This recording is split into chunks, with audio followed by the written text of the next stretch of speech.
Welcome to Dad Bods, Crab Cakes, and Sports, where husky middle-aged men share insight on the latest Baltimore sports news.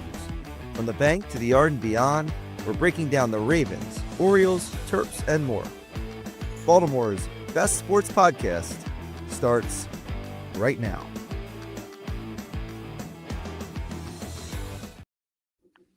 Good evening. Welcome to Dad Bods, Crab Cakes, and Sports. This is day 2, Mike, of using the new intro-outro feature. Kev, have I told you how valuable of a human being you are to this group? I think don't overplay things. I pushed a few buttons and tinkered around with the interweb, and I think we might have it straightened out. I know the music wasn't playing the first time we sent it out, but hopefully this time, fingers crossed, people. Fingers crossed. I'm a big fan of your tinkering. Oh, whoa. Sorry. All right. Well, John, welcome back. So I guess you have to settle this bet that Mike made the other day. Did you end up selling how many cars did you say he would sell? What was your over/under? 4, 5, 6, or something like that? Three was the number I set for John. 3 in the weekend. How many cars did you sell this weekend, John? 2.5. No. Liar. 2 is all you sold. Nice try. You sold a half a car? How'd you sell a half a car, John? Well, you're a good salesman, my friend. Yeah, I know. That's all they could afford. So I just said, okay, we'll just cut the car in half and give you 2 wheels, half the engine and half the seats in the car. So then maybe next week when they get paid, they can buy the other half and we'll put it back together for them. You can't afford this Santa Fe, but here's a Burrow. His name's Milton by chance. Who knew? Yeah. God. Yeah. No, half car. You just, if 2 people have to work on a deal, because I had 3 people there at the same time, and I can only handle 2 at the same time. So that's how life rolls. The other half soon. That'll be good. That way you don't have to cut it in half. I sold a Navigator to a Steelers fan today. That hurt.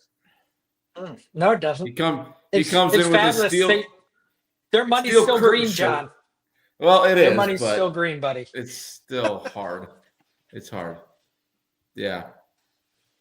I have big news, guys. I need to tell you my big news. Oh boy. When we have a minute. Would you like to hear my big news? Yeah. I am playing in a golf outing next Saturday.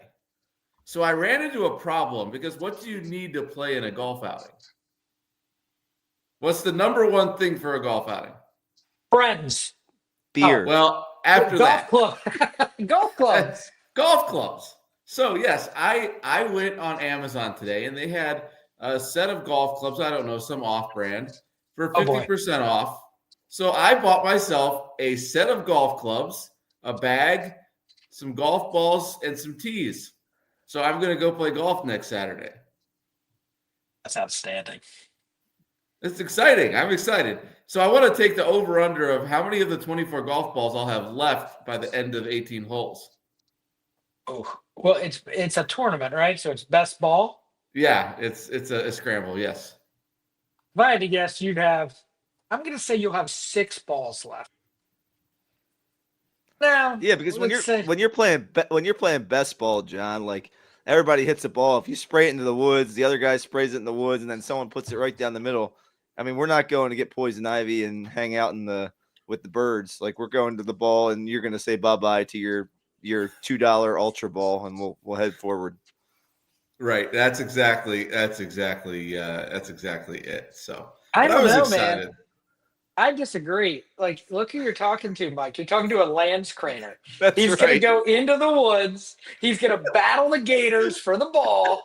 That man is coming back with 32 golf balls. Taking 24, coming back with 32. Guaranteed. That's great. And a wood hand. And a wood hand. And a wooden hand. All right, Chubbs. Okay. All right.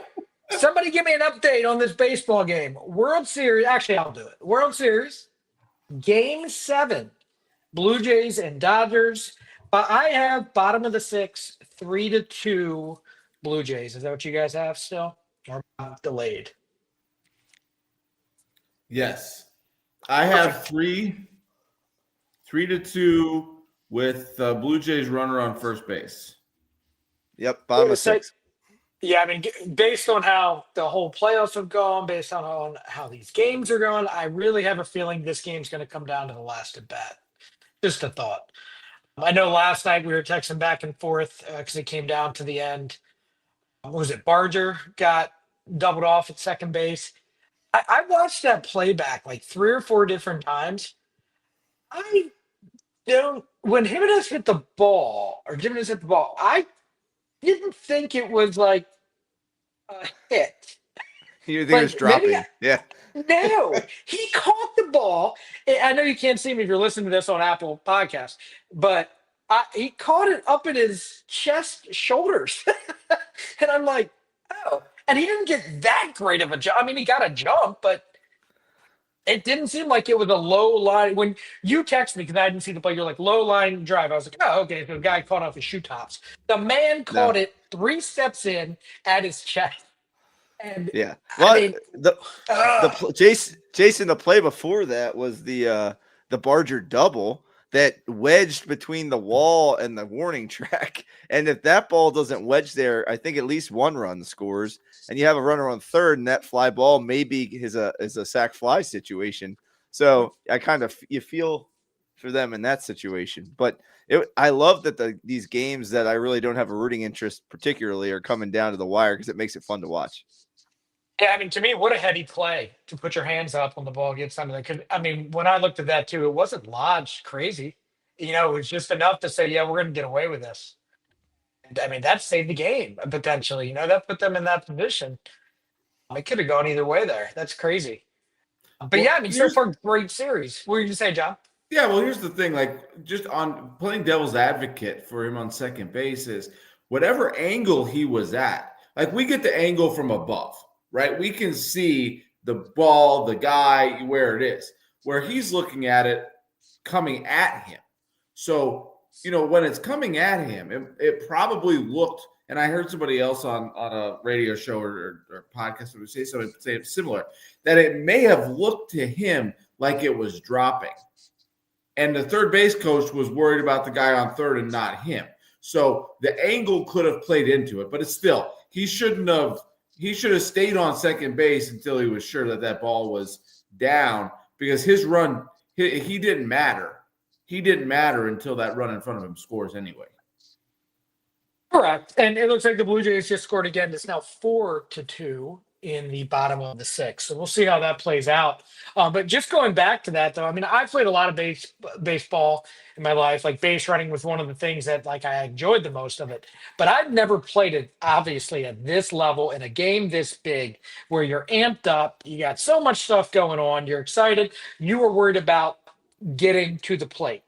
However, I was always taught, you guys were always taught, when you're in your secondary lead, the ball is then, if it's on the ground in front of you and there's a guy on first base, you're going, right? If you have to go. If there's no one in behind you, you freeze, you go back to second. A line drive, you freeze on a line drive and start, and then, I don't know, maybe he had such a big secondary lead that he couldn't get back. But to me, you freeze on the line drive, which, I mean, it wasn't that far off of second base either. So, I mean, we can keep going back and forth on this all day. I mean, the Blue Jays lost that game. I don't know if it would have overall made a big difference, but it didn't help, obviously, because the game ended at that point. You make a good point about him not going to – if he digs that ball or tries to dig that ball out of the wall, they play that live. So, the fact that he had the smarts to just kind of throw his hands up, kudos to them. And, it's going to come – I think it's going to come down to the last at bat too here, Jason. It's just exciting. Yeah, and I don't know, when I coached, helped coach in high school, and we had a giant net out in the outfield, we taught our outfielders that if the ball gets up against the net, if you can't see part of the ball, don't reach your hand in there and grab it. Just put your hands up. Put your hands up. Now, there is a small chance that they'd be like, yeah, dude, you got to grab that. But if you have to reach into something to grab it or use any effort at all to pull something out, then they're going to go ahead and just say no. They're going to place the runners back. So yeah, so I don't know how this is going to turn out.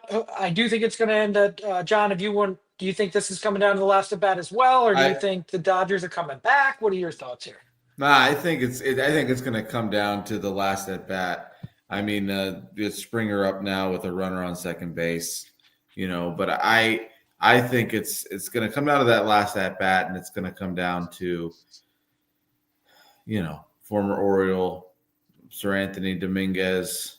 Mm-hmm. If he can hold the lead here, and if they can get any more insurance runs.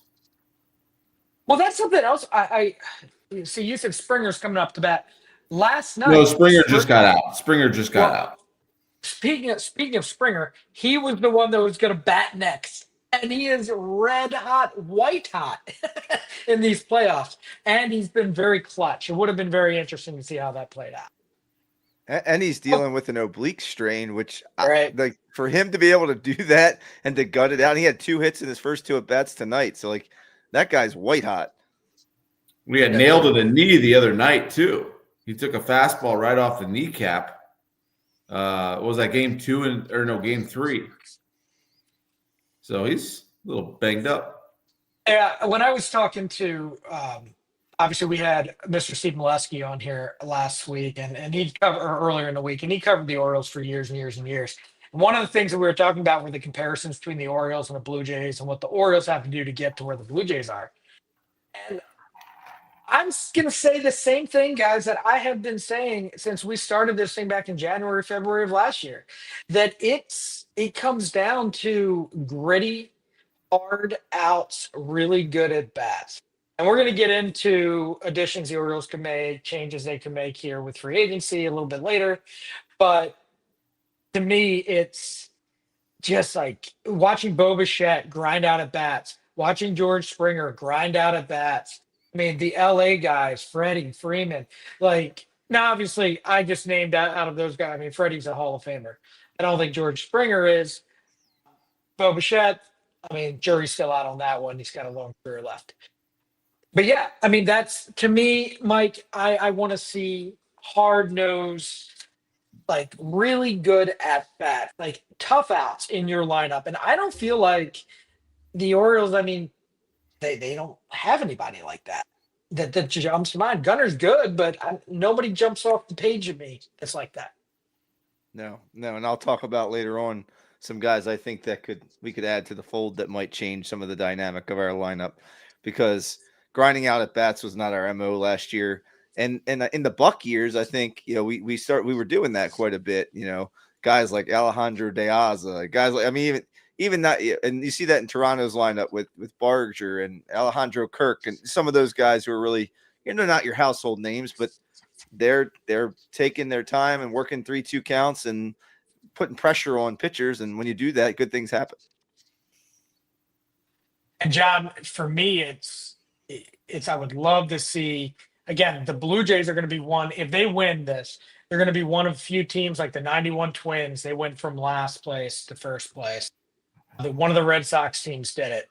They went from, I want to say it was 2013. The 2013 team went from last place, 2012, to the World Series championship 2013. It can happen, especially if your nucleus is still there. So for me, it's hard for me to watch the Blue Jays, even though I am kind of cheering for them to win this thing. Yeah, I think, you look at the teams, the Red Sox, they had the issues with the clubhouse and they changed managers. Remember they're drinking in the clubhouse and Tito just didn't have control anymore. And then they went to a new manager and things changed around. So, I'm looking here at the Orioles and I'm thinking, we brought a new manager in. What kind of atmosphere can he create and change in the clubhouse so that it's a lineup that we can, get a leader, bring a leader in who can help lead these guys, and a veteran in some way, shape, or form. But I think a manager change may be the thing that the Orioles really needed. And, it remains to be seen, but they have the players, they have the core there, and then adding, we'll talk about it in a little while, adding a few arms and a bat or two could be what's needed to bring it over. But I think the managerial change may have really maybe a huge thing here coming up on the season. And as I listened to you guys the other day, I did some more research, and my opinion about him has changed slightly. Perfect. Well, not to cut you off or anything, but we will get to the Orioles here very shortly. We have to change things up, Mike, as the times they are a changing. Hey, so you guys who are listening tonight, stay up to listen to us more because you have an extra hour of sleep tonight. It's fallback because we still have this thing called daylight savings time. For all the farmers that live right next door to you guys, we save the daylight in the morning. So I'm just a proponent of getting rid of it all and just going back to hey, let's just be normal and have regular daylight when daylight's supposed to be, and have the nice long summer days, and then maybe even have an extra hour here at the end of the day and the end of the fall. But we're going to get dark at 4:30, 5 o'clock here in a few, a day or two, and it's going to be a shorter day. But we're going to do a little segment here called Time Change to celebrate tonight's time change. And Jason and John, what I'm going to do is I'm going to bounce back and forth with you guys tonight. And you're going to tell me, I'm going to give you a scenario, and you're going to tell me whether it's going to be a spring forward or a fall back for this particular player or team, okay? So spring forward means there's going to take a step in the right direction. Fall back would mean they're going to go backwards in the wrong direction, all right? You guys with me? Yes. Perfect. All right, so I'll start with Jason. Colton Cowser, in the 2025 campaign, he batted 196 with 16 home runs and 40 RBI, 269 on base percentage, and a 385 slug. What is 2026 going to be for Colton at the plate? Is he going to spring forward or fall back? I think he has to spring forward, right? I mean, he doesn't have much of a choice. I mean, everything that could have gone wrong for Colton Cowser after the year started last year did, right? The injuries, not being able to get on track. To me, he's a very integral part of this team. I was very impressed with him. I think he should have won the Rookie of the Year when he did. But I'm also a big fan of experience and at-bats at the Major League level. The guys that get more at-bat, that are able to have multiple seasons under him, I'm ready for him to take off. Bring forward for me. Yeah, I hope you're right. I mean, I remember there was a season where Chris Davis was really bad, and I was like, he can't get any worse, and then he got worse. So that's the one thing I hope doesn't happen, but I hope 100% hope you're right. John, I'm going to go with you on this next one. You ready? Yes, sir. Jair Alexander got traded today to the Philadelphia Eagles for, I think what they got, it was Jair and the 7th for a 6th from Philly, and it was a 7th in 2 years from now, and they get the 6th for next year's draft. So, John, Jair Alexander with the Eagles, does he spring forward in that green and black, or does he fall back? I think he's going to fall back. I think in just watching him, maybe the Ravens defense is just more complicated than the things that he was used to in Green Bay. Maybe it was just whatever it was, but he didn't look good. And I don't think Philly's defense is much easier. And I think he's going to fall back. I think the Ravens are going to end up winning this trade because they'll, and I guess winning and losing this trade is kind of a thing where it's going to remain to be seen. Like, if he balls out, then obviously the Eagles are winners. But I don't see that happening. I think just in watching him, and he's still a little banged up and those sorts of things, I think he's gonna fall back. Jason, did you want to add anything to that? Geez. For me, I just like to point out that the most that he played in a game was against the Bills, and I saw his back an awful lot. And that's never good for a cornerback when you're chasing guys. But I was trying to give him benefit of the doubt because he was banged up so long. The Eagles, the Steelers, franchises that are very good from the top to the bottom. And I consider the Ravens a class organization. But those two specifically seem to get every ounce of talent left out of a player from their coaching staff down. So I don't know if I'd be so quick to say fall back, but this is definitely a depth move for them. I mean, Mitchell and Dijon, Cooper DeJean, this is a depth move for them. He's not playing the slot, So we'll see. I'm not convinced fall back, but I'm not full spring forward. I'm right in between. Okay. I mean, so you're like Indiana and Arizona, who don't really change. Well, Indiana changes time now, but when I lived there, it didn't. So you're just like Arizona, that doesn't change time. I'm just hot all the time. You're like that 80s song, If I Could Turn Back Time. Yeah. Isn't that Cher? So, yeah, I think so. Fabulous. So, would I digress. If I had my 2 cents, the other thing, think about the Eagles, they actually get a pass rush. So, the one nice thing about, Jair there is he's kind of a ball hawk. So, if he doesn't have to be as tight in coverage probably and might have some more opportunities to make a play in that system. Vladdy Jr. just turned to double play, so going into the middle of the 7th, it's still 4-2 in favor of the Blue Jays. Trevor Rogers, Jason, 2026, 9-3 with the 1.81 ERA, 103 strikeouts, 29 walks. Spring forward or fall back from that effort in 2026? Unfortunately, fall back, but fall back from that to what? Because anything, even if he falls back, what was the ERA again? 1.81. So wouldn't you take a pitcher that went an entire run up? What if he was 2.81? I would still take that. Let's have a party. Yes. Right. So fall back isn't necessarily the worst thing. I have a feeling, though, I mean, he stays healthy and whatnot. It's so hard. I'd be ridiculously way off if I just be really going out on a limb if I said, nope, he's going to move forward or he's going to do the exact same thing. Slight step back. I still think he is going to be one of the better pitchers on this team and possibly one of the top 5 to 10 pitchers in baseball. Yeah, that's exciting. And so, John, I'm going to keep things moving. I have a bunch of them here. J.J. McCarthy is going to start again for Minnesota now that Carson Wentz is out for the year. And I know you have some Minnesota ties, so this question goes well for you. Does he was 1-1 as a starter, early on in the season. Does he spring forward here now that he has the reins again, or do you think the Vikings fall back? I think he springs forward a little bit. I think the pressure is really off him because from what I've heard about the Minnesota season is they're just kind of like, yeah, we lost our starting running back. We lost all these players and blah, blah, blah. So I think he's going to spring forward because a lot of the pressure has been taken off of him already. All right, Jason. Justice Hill. Let's talk about him for a minute. His number of touches per game right now is averaging about 4. If we look at, what he's done in the first 8 games, he's got 17 rushes for 92 yards, 20 receptions for 157 yards.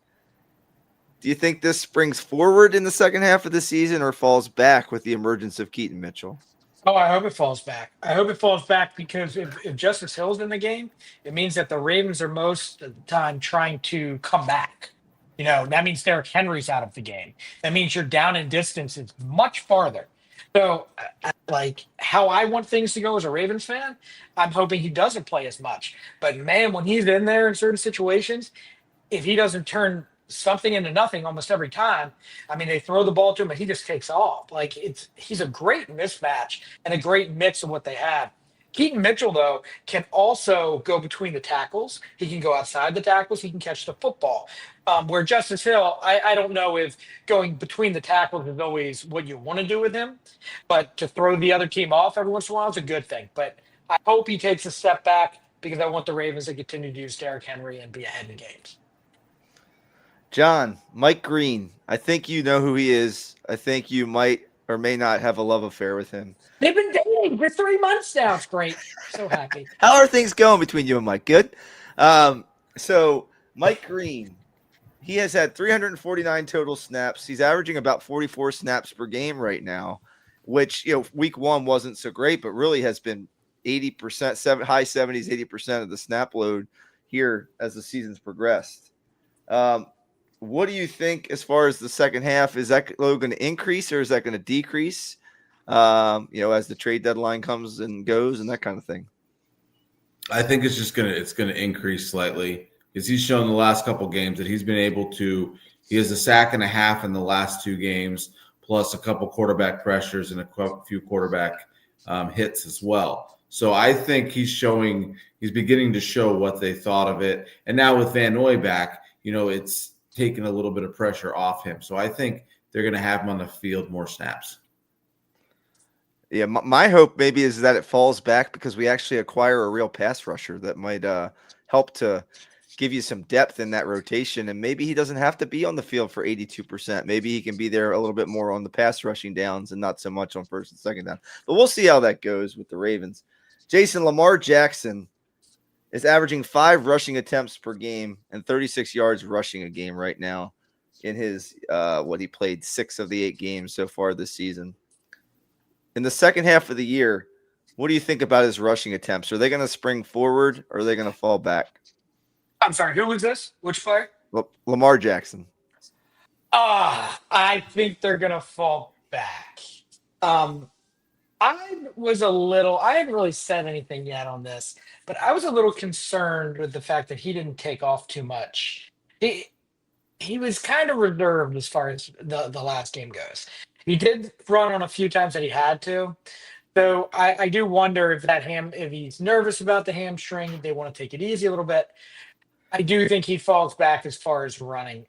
But don't be surprised when it comes down to when they play the Bills again in the playoffs, when they play the Steelers, when they have different opportunities. That's what he might be saving it for. It might be more in spurts than anything. John, Yannier Cano did not have a great year in 2025 in the Orioles bullpen.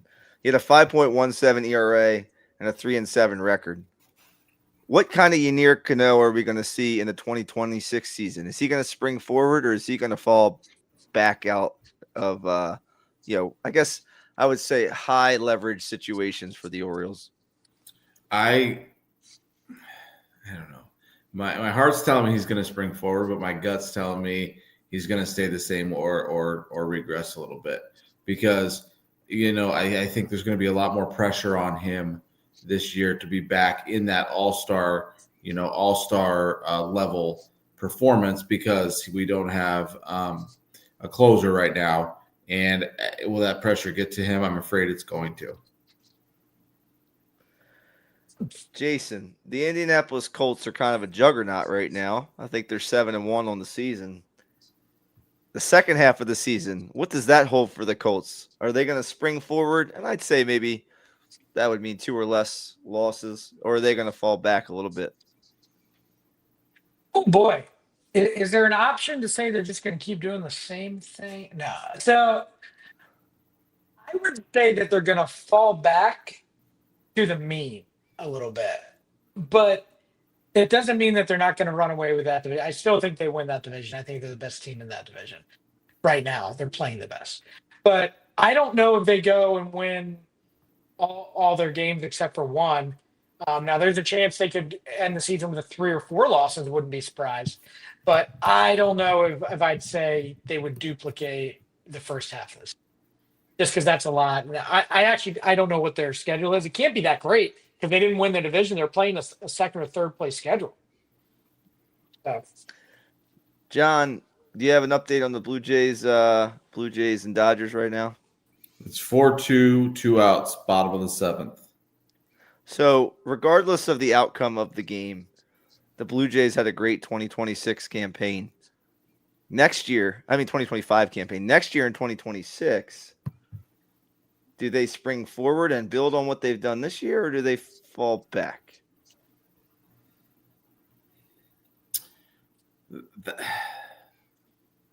I'm hoping they fall back. They got a few guys going out in the free agency, and the Bichette and Bieber and a couple other guys. My hope is that they regress, but they got a good core there, and I can see it going either way. But I will say for the hopes and dreams of Orioles fans that they'll spring back. I know they're going to be active during free agency as well. Right. Yeah, they always spend money, and I get concerned when a team gets confident. You know what I mean? Like this just builds confidence to play in the World Series and play as well as they've had against a really good Dodgers team that pays jillions of dollars for their players. Let's say, Jason, Heston Kjerstad, he was a non-factor in the Orioles season this year in 2025. I know the ceiling. I don't know where you would set it for him, like what that would mean, but is he going to spring forward or is he going to fall back from what we saw this season with his play? I think he springs forward, but that's also not necessarily a good thing because it's hard not to spring forward from as bad as a year he was having. But even more importantly, like which I think he's battling a mental health thing. Like no one's came out and said it, and I don't want. Maybe I shouldn't have said that as far as just like saying that's definitely what's happening. But if you read between the lines, a lot of the fatigue, a lot of the stuff he's going through could be an issue. And I mean, that's more of a concern for me how he's doing as a human being and how baseball's second, right? Even though it's his job, it's love it, it's still second to your own health and to your family. So for me, I I hope he takes a step forward and I hope he continues to progress. And you know what? New eyes in that clubhouse, like John was saying, and new eyes with new hitting instructors, which we haven't even got to the coaching staff making changes. That could be a good thing for him. He could become a project that turns out. So number one is mental health. Get everything straight. Get your life right, and then I think everything else has a shot at working out for him. John, Scotty Scheffler had a heck of a year this year in golf. I know you're going out for a best ball tournament coming up next weekend. Is Scotty Scheffler springing forward or is he falling back in 2026? Do you think he's got 2 majors in him? Yes. I think he's going to spring forward. I think he's going to get the 2 majors and lead the U.S. to victory in the Ryder Cup. I love it. Well, I think the Ryder Cup's every 2 years, so I think he'll have to be another year removed for that. But I do hope that Scotty has a great year because I love that he moves his feet when he swings because that's what I do. I like to move my feet around, and Scotty's the king of that. Can I say something quick about Scotty Scheffler before you continue? Go for it, Jay. So, I was trying to bet on a golf tournament like last year, and I put in something by accident. And I was betting on Scotty Scheffler to still win the tournament and come back. I ended up betting that he would win the U.S. Open in 2026. Yes. Oh, yes. Or no, Go I'm sorry. It was the betting. PGA Tour Championship in 2026. I was like, hit the wrong button there, did I? All right, go Scotty.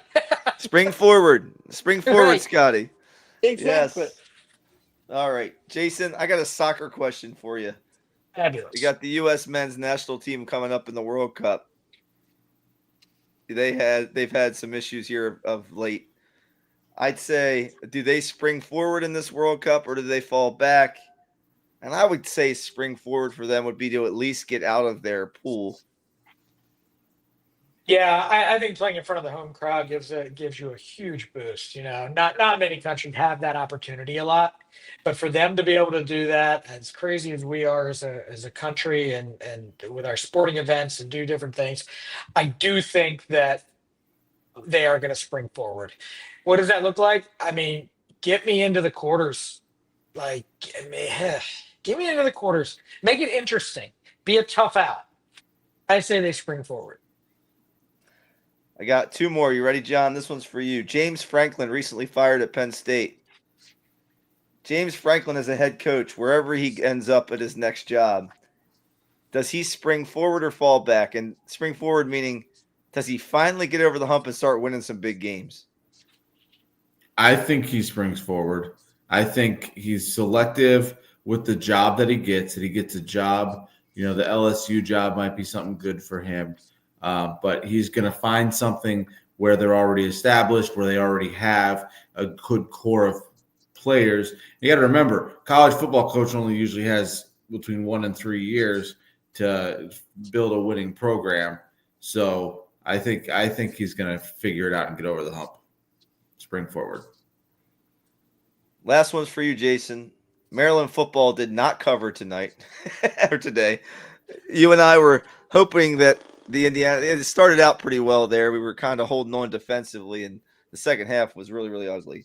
So Maryland football is 4-4, and they have 4 games remaining at Rutgers, at Illinois, Michigan at home, and then Michigan State. Do they spring forward or fall back in their last 4 games of the year? I think they go 2-2. So is that springing forward, or is that falling back, or is that just staying the same? I what does it mean though? Like, is that it for Loxley? I mean, do they make a run at James Franklin? I would bring him home. Bring him. Yeah. Max Muncy just hit a home run, 4-3 Toronto. Yes. I'm only cheered. I want the Blue Jays to win, but I want a great game. I want to see I want it to be Dramatic. close and good stuff. Yes. Absolutely. Drama. All right, boys, that's it for time change. Thanks for playing. Outstanding. Very good. Well done, everyone. All right. So I wanted, we should probably, now this is the first time all three of us have been together since Craig Albernaz was brought in as the new manager of the Orioles. John, as we've talked about, you were not too excited at first, but as you've said, you seem like you're coming around a little bit. Mike and Mike seems more even keel, doesn't really want to commit one way or the other. I'm very excited. Just because the more and more I keep looking into, the more guys I talk to, Steve Molesky, the more I read from the Baltimore Banner and these different places, Ken Rosenthal, all these guys that know ball. This guy is just like a bright spot, and he's a workaholic, and everyone that he has been involved with has nothing but good things to say about. And he was the Marlins and the who was the other team? And the White Sox wanted to bring him in last year as a front runner. And I think the Orioles jumped at this, John, because they thought that other teams were going to try to get him again. And I feel like he really focused in on this job as this being one of the ones that he wanted to hurry up and get. So tell me, how have you changed your mindset? Well, there's one big thing, and I mentioned this last week when I was talking about not really being too hip on it, but then I read some things and I heard some stuff on the radio about something I had said. So what I said was agreed upon by many people. Was he has been the catching coordinator all the way through his career, that he's been a very good advocate and a very good coach for catchers, cutting down the amount of stolen bases at every level that he's been at. He cut down, I don't remember the stats off the top of my head, but he cut the number of stolen bases against the Indians down. It was a huge amount. So my hope is that he's going to be able to help the Orioles catchers and pitchers work to cut the running game down, because it seems like teams steal at ease against the Orioles. You know, we talk about Adley being kind of a average to maybe slightly above average catcher with an arm and things. So the hope is he's going to be able to help with that. Mike, hold on, John, 1 second. John, first of all, we stole a whole country from the Indians. I'm just saying, I think you need to remember that there's no baseball team that's called the Indians anymore for a reason. So I just wanted to bring that back to your attention. Okay, you guys do that to me. I hate when you tell me I can't say Redskins, I can't say Indians, I can't say.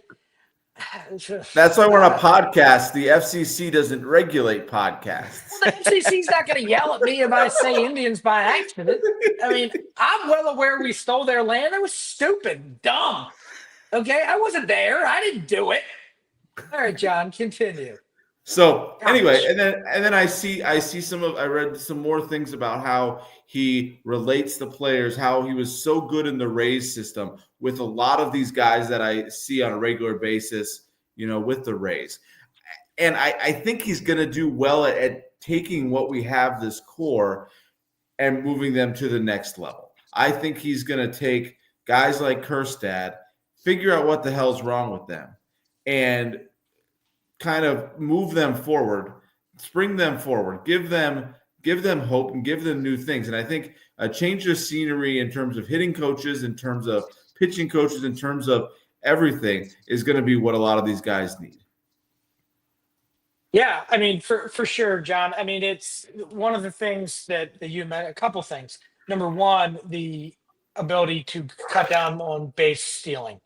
That's a big thing that he's done in the past. He also really helped the base stealing for the Guardians as well. Again, hoping that translates over here. Even if it's a lot of times it's just a couple things in your mechanics, whether it's because obviously when you are trying to cut down steals, it's not just on the catcher, it's also on the pitcher. And if you guys, you can go back to 2014 series on why we lost to the Royals, Mike. We were sitting there together watching the Royals run all over us, and we couldn't hold base runners. So to me, it's if you don't get back it's just getting back to the basics. So I'm excited for him to come in. Mike, are you still even keel from our conversation the other day, or are you still researching, coming along? Where are you at? No, I'm somewhere in the middle. I definitely am encouraged by what I'm hearing, and I'm reserving judgment. But I think what you're saying makes sense, and I think to be able to interview with the Orioles and come away as the number one guy, Elias, regardless of what you think of how he's handled the last couple of seasons, you have to think he is a smart human being, and he's going to pick the guy that he wants to anchor everything to, because this is his shot, right? Like you, Jason, and I have talked about it. Like, this could be it for him if he doesn't do what he needs to do.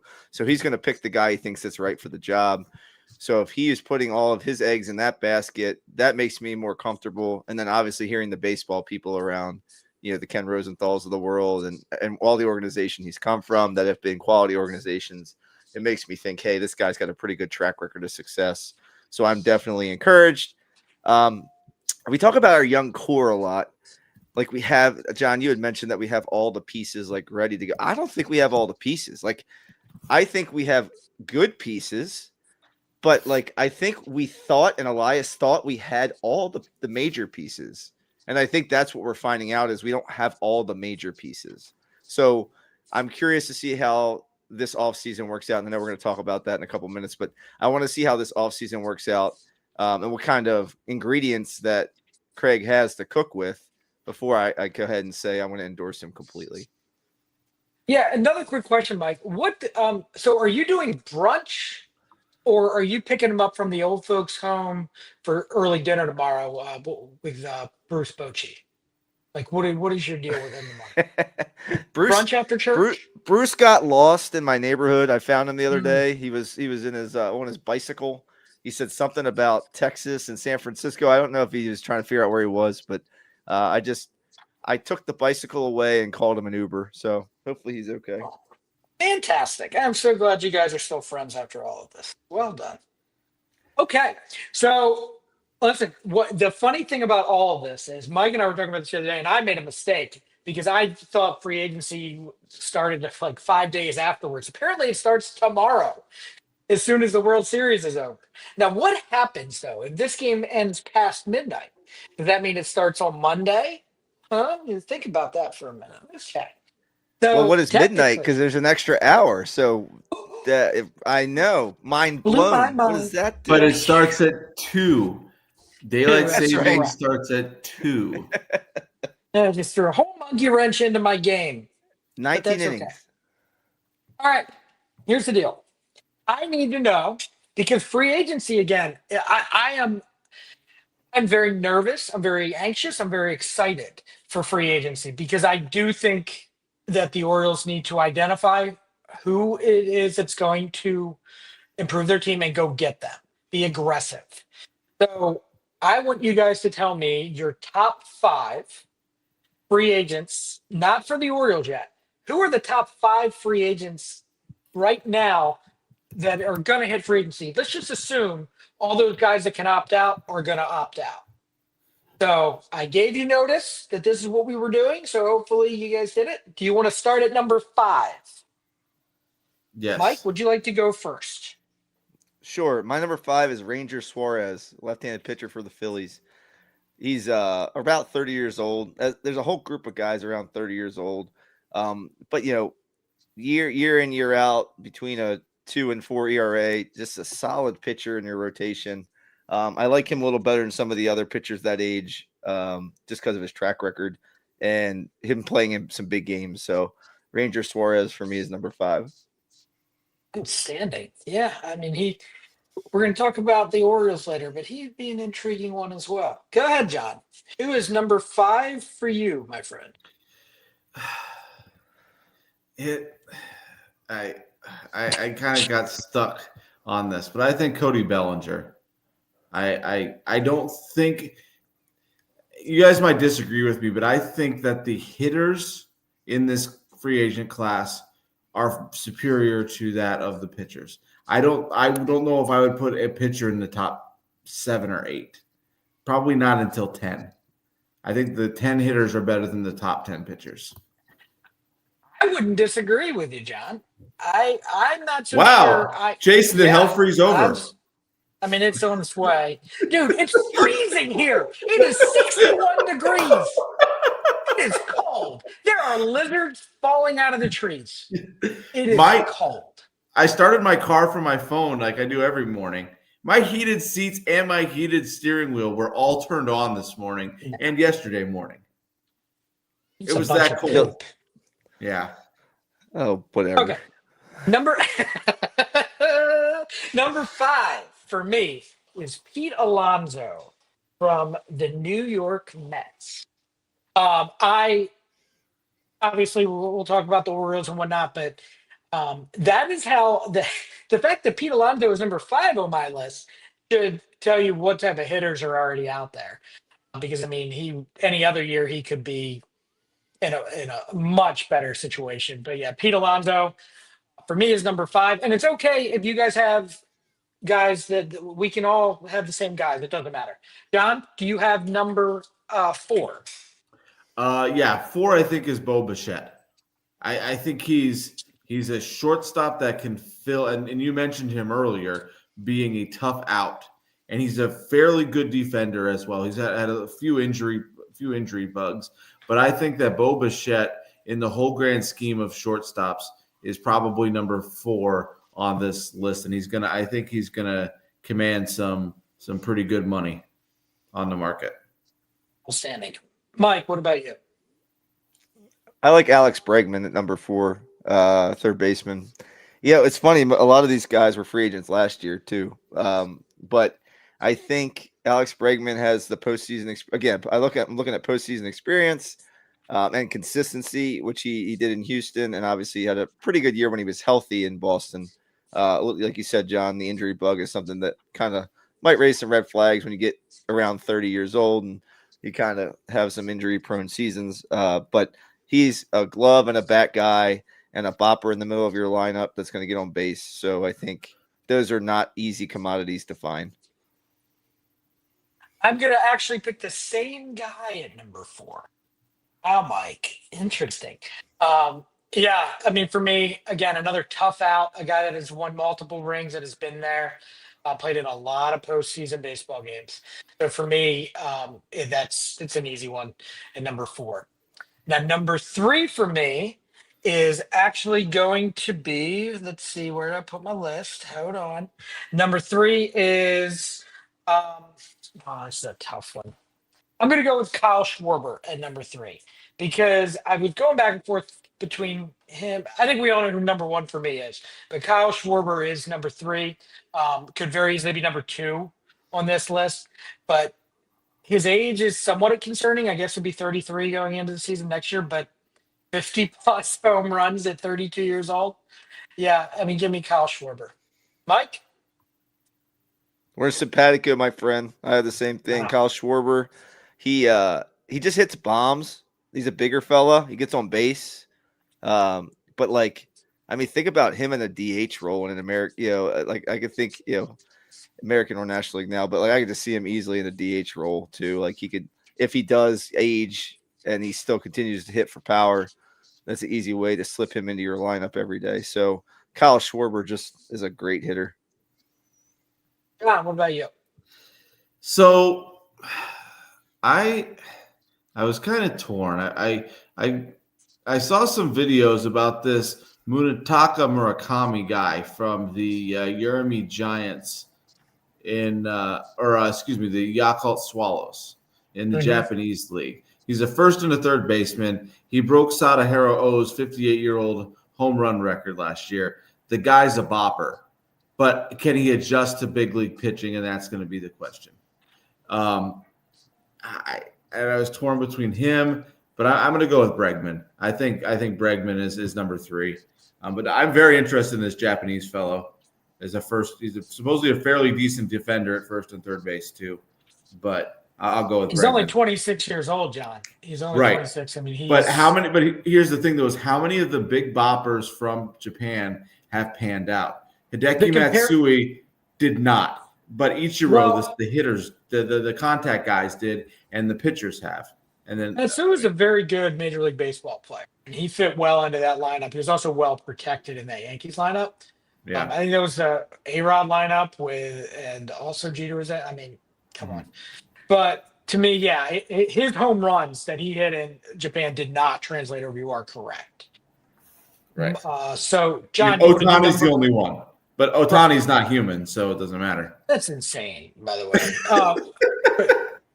And go ahead, John. What is your number 2 overall player? My number 2 is Schwarber. He's coming off the 56 home run season. I think he's going to be a big bopper to fill the middle of some lineup. I hope he's hitting bombs at Camden Yards, but I just don't. I don't know if those are going to spend the money on him. Okay, I got you. And I don't think Philadelphia lets him leave. That's just what I'm starting to think to myself. Yeah, I don't think so. I don't think so either. Maybe crazy. Go ahead, Mike. Who is number 2 for you? I like Framber Valdez from Houston as a pitcher. I know you guys don't love the pitchers in this class. He's my favorite pitcher.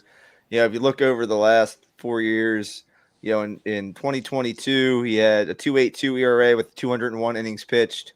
2023, 3.45 at 198 innings. 2024, 2.91, 176. And then this year, he was up a little in the ERA, 3.66, but 192 innings pitched. He's just an innings eater. And I just put him with Bradish and Trevor Rogers, please, right now. That would be amazing.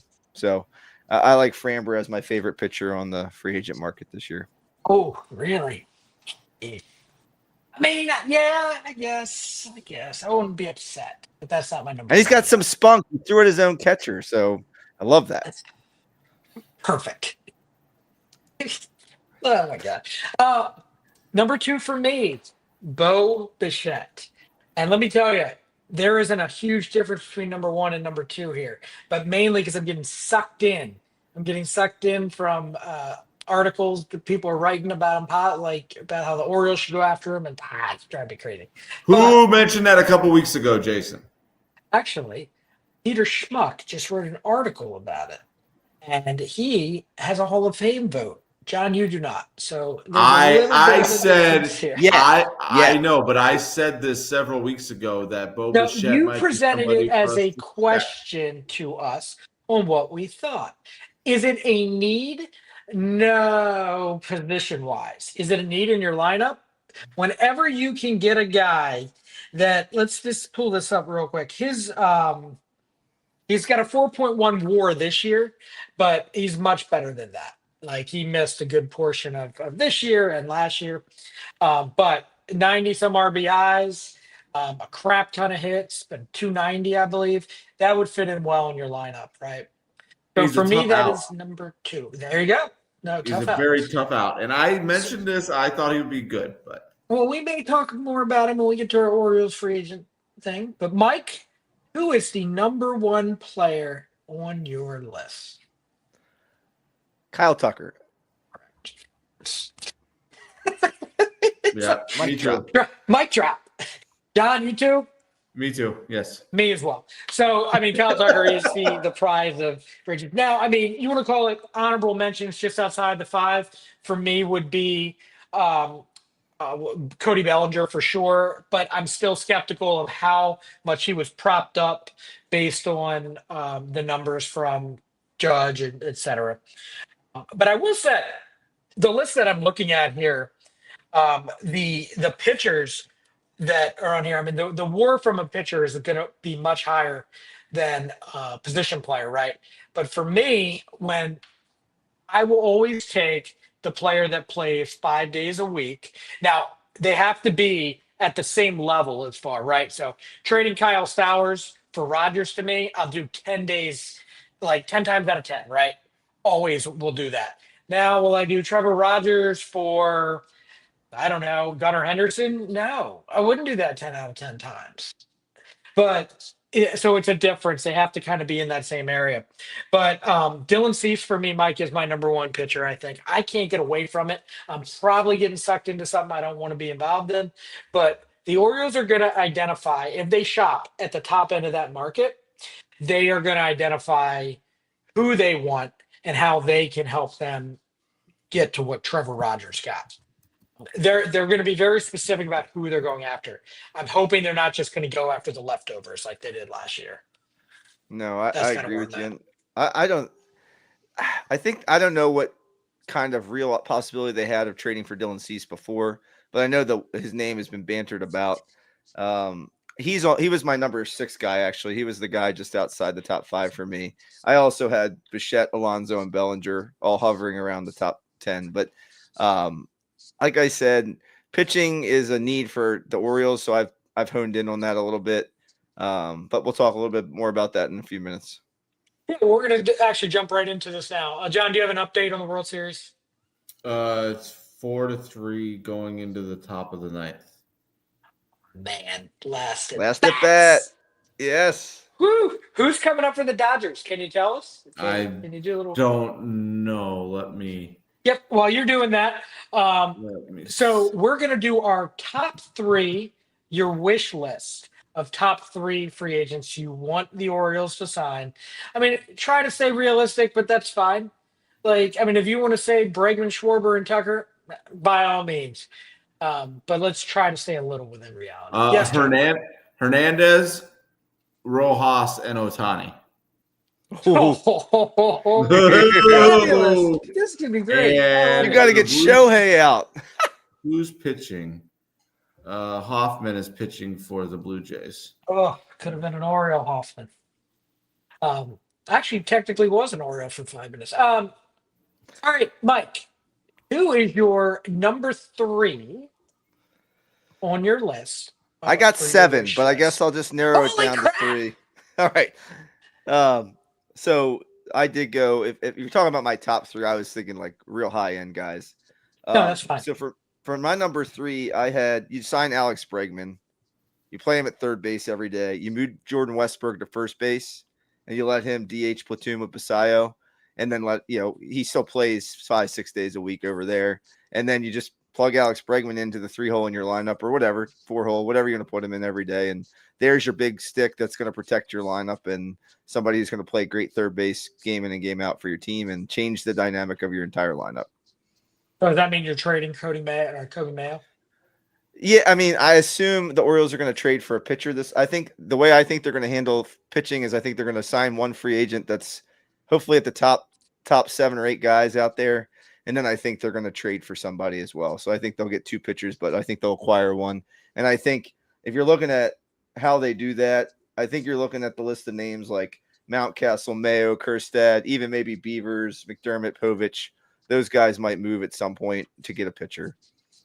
Okay, fair enough. And John, who is your number 3 on your wish list for free agents? Shane Bieber. Ooh, aiming high there, aren't you? On my wish list or who I think they're going to get? I think No, this is your wish list because I'm going to ask when we're done these top 3 wish list guys, right? We're going to do give me one guy that you think realistically they're going to bring in. Like who is the guy you're predicting them to bring in? Oh, okay. No, guys. So my 3 would be Give Bichette. Me your wish list. I would love for them to bring Bichette in. Move Holiday to the outfield, move Bichette to second base. Okay. I'm gonna go with I guess Kyle Schwarber. No, you know what? Screw it. I'm gonna go with Dylan Cease. I think Dylan Cease has to be on that list because I would love for them to shop at the top of the market here. And if you pencil them, I'm also concerned that they're not gonna between Rogers and Bradish. I'm not so sure they're going to extend them both. So somebody has to be here long term. So. For me, it's Dylan Cease, I think. I mean, if it's Valdez, that's fine. But number 3 for me would be he's on this list. John, who is your number 2? You guys are not going to like this one, but I would love to see Edwin Diaz. I don't think that I don't think that Bautista's ever coming back. I think after these 2 injuries, I don't think they can come back. And Edwin Diaz is a top of the line closer. He's the only top of the line closer in the potential free agent. I think the O's need him in the back end of their bullpen. What about Ryan Helsley? Like, he might be cheaper. Nope, I like Diaz. I mean, I like the music. I want Tommy Trumpet. I want Tommy Trumpet to come play too. Well, he still has to opt out too, right? I mean, right. I'm not sure what they're going to do. But we'll assume he will opt out for this exercise, if you will. Mike, number 2. Hey, it's 1 out in the 9th, and Hoffman looks nasty right now. Yeah. So glad we didn't sign him. That was awesome. I think so. Jason, you mentioned this a little bit. Like, there are 5 pitchers that I'd be okay with. Like, Framber Valdez, I told you, is my guy. Like, so I would put him at number 2 for me. But I do, like I said, Valdez, Beaver, Cease, Suarez, Michael King, any of those guys, I'm probably pretty happy with that list of 5. If you get one of those guys, and then maybe you trade for Alcantara or Joe Ryan from Minnesota or Gore from Washington. There's some names that have been floated around all over. Pablo Keller Lopez. from Pittsburgh. Yeah, Keller from Pittsburgh, Pablo Lopez. Maybe one of the Dodgers guys. They got 12 pitchers. Maybe they want to trade somebody for some depth. But I think that's how they take care of the other position. But I'm going to say Framber Valdez for number 2. Okay, got it. Number 2 for me is Bo Bichette. I'm gonna beat this dead horse, I think. Of course, he's going to be expensive coming off, and Toronto may try to sign him back anyway. But for me, I think that type of bat in the lineup is exactly what these guys could use. I'll kick it off. Number 1 for me would be Kyle Tucker. Changes everything, generational type guy. You put him out there for the next 7 to 10 years, be happy about it. It's really shopping at the top of the market. Now, they don't need to go ahead and compete in the World Series. They don't need a Bo Bichette. They don't need Kyle Tucker, but it would make things easier. They could maybe end up with 2 bats that aren't quite as expensive. We can go down that list a little bit. But to me, that would be my wish list. John, who is your number 1? Miguel Rojas homers. That's who you want. Ball to left field. Miguel Rojas going to be the Orioles. Well done, John. No, he just tied the game 4-4. Really? Top of the 9th. I didn't see That's awesome. it because it hasn't happened in Baltimore yet. It hasn't happened on the Fubo yet, but it happened on the MLB website. What the Fubo? Oh wait, hold on. I want to see this, John. I want to see if you're Nostradamus or you're Kyle Tucker would be my number 1 too. Mike, number 1, is it anyone but Kyle Tucker? It rhymes with Schmeil Lucker. Can't say it. It rhymes with They hit a home run. Rojas hit a home run. Outstanding. That's awesome. That ball just was just scorched, a line drive right over the wall. So Kyle Tucker to me plays left field, and you have or right field, whatever. He plays center field too. Yeah, well, he plays corner outfielder. He makes Beavers probably your 4th outfielder is my guess. And then, he's in the middle of your lineup. It's just nasty. But like you said, there are some light options. I mean, you could sign a Cody Bellinger, and he's versatile. Like, he could play center field or first base. Like, he could play a little bit of everywhere. He could DH a little bit. Right field, left field, doesn't matter. Yeah, I mean, he gives you some positional versatility that maybe a Tucker wouldn't. So, or Luis Arias, who I love. Like, I've been talking about him. You could play him at first base or DH or second base and move him around a little bit. So there are some other guys. We talked about trading for like a Steven Kwan. Like, if they go out and do that and they trade from those people I talked about earlier and maybe some of the depth they got at the trade deadline, I'd be fine with that as well. And that's a table setter at the top of your lineup, a different kind of hitter than what you're talking about with Kyle Tucker, but another way to go about trying to make this lineup a little bit better. Yeah, I mean, I was just thinking swinging big for me would be Kyle Tucker. Okay, John, would you like to go first on who your prediction of? Just give me one prediction on who they're going to sign up for agency. Shane Bieber. Justin Bieber. Yep. Baby. Mike, who are they signing? Who is your prediction? Yeah, if I had to go after a starting pitcher, I'd say Shane Bieber's the guy. But since John said that already, Let me go to the lineup, and I think Cody Bellinger seems like the Oriole kind of move. Like, it's a guy that they can move around. He can play outfield. He can plug and play. If let's say that Mayo doesn't work out, he can end up there a little bit. He has some versatility, and he probably gives you 20 to 30 home runs in your lineup that you maybe didn't have last year, and some experience in the postseason. I am convinced, and I think that the bat is the most important need. Friend of the show, Jim Isfording, we had a conversation the other day, and he agrees. He said, I have swung from the starting pitcher over to the bat being the most important. Because I think that the bat is the most important, the Orioles will clearly do the opposite, and they will give their first big free agent contract to Dylan Cease. Just have a feeling. I have nothing to back that up. But would I like Bo Bichette over that? Would I like Kyle Tucker over that? Absolutely. But I think it's going to be Dylan Cease. So, anything else you guys want to mention about the O's? Anything before we move on? Ceasefire. I like so just in looking at I just was looking at their lineup. Well, that's right. You have 7. You have 7 people. Tell me that. Well, I mean, I already went through a few of the options, but I think with my guys, like, I think you pencil in Bradish, Rogers, and Kramer into your rotation, right? But then you look for upgrades beyond that, I would say. And Kramer's probably a 5, so you're trying to look for, 2 through 4 probably in that range. Povich, Rodriguez, McDermott to me. Grayson's a question mark.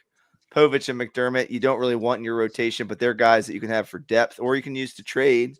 And then when you're looking at the bullpen, which we haven't addressed really at all, Jason, like I think Cano, Aiken, you have Al Suarez that I would like to see stay in the bullpen maybe and have a chance maybe to try out that closer position depending on what we get in free agency. I like Dietrich Enns. I thought he pitched well as a lefty in the bullpen last year. And Tyler Wells is a guy we really haven't talked about where he ends up. But if you don't depend on him as a starter, I think it's better for the team that he can play either role. I think you go ahead and go and add the depth you need to where he could be in either position, and that makes your team that much better. But I would say if you're going to go after a reliever, we talked about Devin Williams already, Jason. But to me, let's get a lefty specialist and a veteran reliever who's had high leverage situations. So I had thought outside the box for lefties because there's not a ton out in the market. What if you got a starter like a Jose Quintana or a John Means, someone who has good lefty splits, and you then just converted them into a reliever at this point in their career? I mean, Jose Quintana is 38 years old. Like maybe that's a specialist that you could have in your bullpen. As far as late inning veterans, Devin Williams, Kyle Finnegan, Kenley Jansen are names that are on the list. Hunter Harvey or Sir Anthony may be coming back to Baltimore. But we'll see. I think that that's the 2 needs you have in the bullpen. Yeah, I mean, I do think that the one thing they have done is they've always been able to put a bullpen together. And between their minor league signing guys that are on the trash heap, turn them into something, whatever the case may be. So I'm not too concerned with that. But yes, they do need to make some moves, obviously, in the back end. But you know what I would love to see, and I think it might end up happening either late this year or next, or in 26 or in 27. When the Orioles were getting to their closers, when Andrew Miller was acquired, and I wish they would have signed him more, I want something like that. Some of those guys in that Padres deal could be something like that. Yes, John. So I just saw this pop up. So it's 4-4, bottom of the 9th. The last time the Dodgers won when trailing in the 9th inning was Game 1, 1988 World Series, when Kirk Gibson hit the walk-off homer and hobbled around the bases off of Dennis Eckersley. So Guerrero Jr. is leading off here in the bottom of the ninth against Blake Snell, who's in the pitch, right? Yes. All hands on deck. Hands on deck. That's crazy. That's awesome. You can't hold anything back. That's right. Yeah, I mean, Mike, there are some trading options. Like, I mean, Devin Williams were great. I mean, I can see if they have hope of Felix coming back, I can see Robert Suarez coming in for a year. Helsley, to me, seems like he's going to be more on the expensive side out of most of them. Diaz, I don't ever want to pay closers that have as many appearances as somebody like that.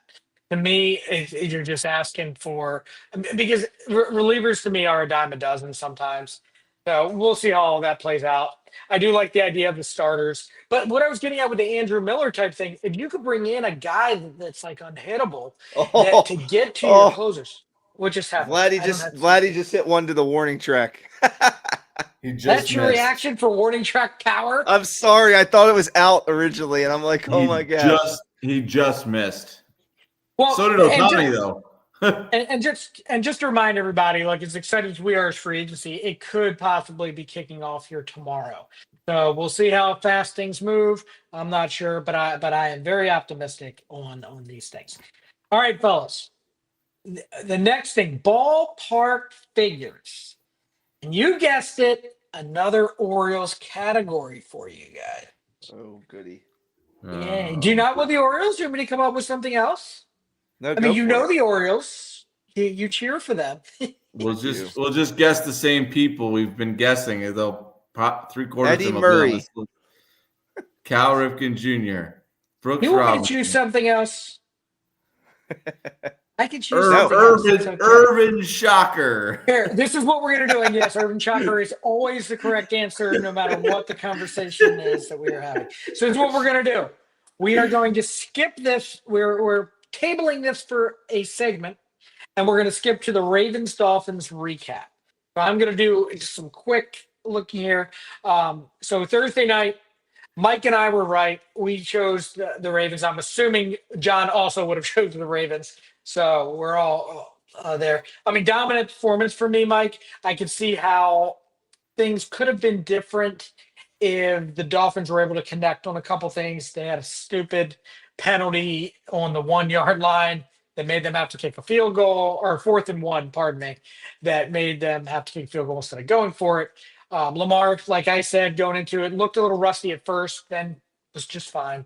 I mean, what do you take from it? This is exactly what I actually didn't think they would win that easily, that big of a score, but that's exactly what they needed to do. What are your thoughts? Yeah, I predicted double digits, and that's what we got. I think they did a lot of the things the Ravens did earlier this year, the Dolphins being them. Like it was, all the little things were the penalty and the crazy penalty where he tripped the guy and got called for it, and then you had just everything that could go wrong for the Dolphins scoring wise in the first half did, because they moved the ball up and down the field on the Ravens. They just couldn't punch the ball into the end zone. But again, you have to give the Ravens credit for bending and not breaking, which is something they just broke time in and time out early on this year on defense. And their defense let up, 6 points in that game for a defense that was averaging well upwards of 30 points per game to start the season. Now, I know the Dolphins aren't the Buffalo Bills, the Kansas City Chiefs, the Detroit Lions, but still you have to be at least impressed by the fact that the Ravens are taking steps defensively in the right direction, especially considering I thought Roquan Smith played particularly well in the game on Thursday night. And I thought Kyle Hamilton looked a lot more like himself on Thursday night as well. And John, what are your takeaways from that game? Well, I just looked when you look at these moves that they've made, the Oweh trade, now Hamilton is that, Swiss Army knife piece that he's able to be kind of your third or fourth linebacker. He's able to be your rusher, your free runner. Just look at the way that he reads the offensive line and sort of knows where he's going to be blitzing at. Like if you watched him, he was moving around where clearly he was supposed to blitz from the outside, but he saw that the hole was going to be in the middle, and he was able to, to do that. And, we got a better pass rush on Thursday night than we've gotten, mostly throughout the year. So I think that's a big thing. And then also when you control the ball, we didn't score quickly on Thursday. That was one of the complaints that I heard on the radio and stuff about, the Bills game and things is, we scored 40 some points, but we scored in like a minute and a half, 2 minutes, and our defense wasn't getting time to rest. They weren't getting it where we've had more methodical drives against the Dolphins. And I think those methodical drives really lead to a better defense, better rest. And, your Roquan, I think he had 12 solo tackles. I think he had 17 or 18 total tackles. Or maybe I read the wrong thing, but he had like 17 or something total tackles. They got pressure on the quarterback with, 4, and then Hamilton. And I think, everybody looked, again, and Ricard taking the first hit really helps Henry out. Yeah, I mean, for me, it was just taking care of business. It just, you knew they were going to, I mean, Mike and I said we knew they were going to win. We just didn't know by how much, what we thought was going to happen. But as far as to get where they want to go, I mean, this was stepping stone number 2 for me, because like I said, I think they needed to win 6 in a row going into Pittsburgh. Now they have Minnesota. We don't know if how they're gonna fare against Detroit. I'm predicting that they're going to lose. But for me, John, I would much rather be facing Carson Wentz than McCarthy. But I don't think McCarthy is necessarily. When you were asked the question from Mike on whether or not he was going to take a step back and forward, I actually think sitting back and watching Carson Wentz play for those couple games, forget whether he was hurt or just soft benching, whatever they're calling it now. For me, it was a good thing. So I'm not exactly excited that they're playing him.